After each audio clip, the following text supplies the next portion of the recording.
So consider the following data from a small bookstore, complete parts A through E. And I might just get you started on this one.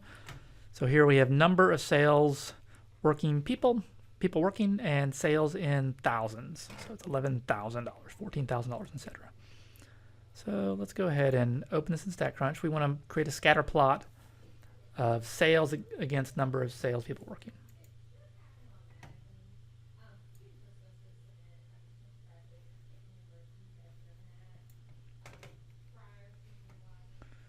Okay, so I'm going to go to graph and create a scatter plot.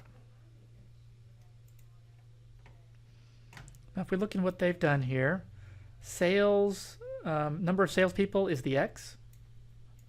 So number of salespeople working is the X, and then sales in thousands is the Y. And just press compute.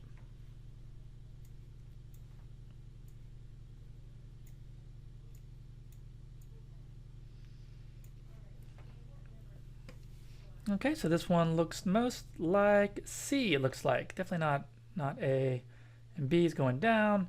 D is kind of all over the place. So C.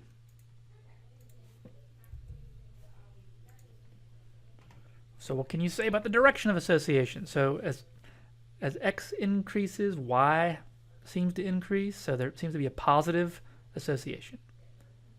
Negative would be if it were B, right? If as I increase X, Y actually goes down.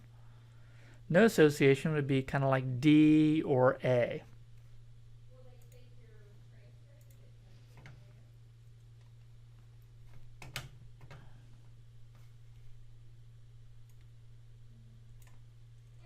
So what can you say about the form of the relationship?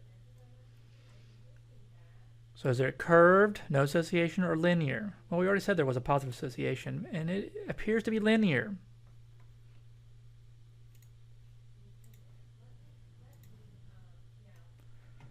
What can you say about the strength of the relationship?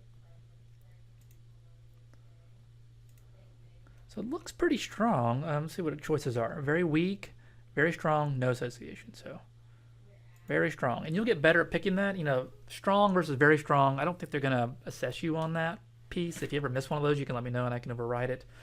So very, very strong.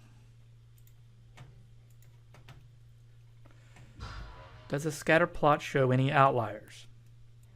So is there a point or two that is not in the mix with anything else? So for instance, on this one here, is there a point like way up here? Because that will really affect our, when we start running some statistics on this, our regression equation and correlation coefficients.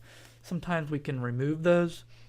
Maybe it was an error in how it was put in, or maybe it's a kind of a wonky situation, and you often will report both with and without the outlier.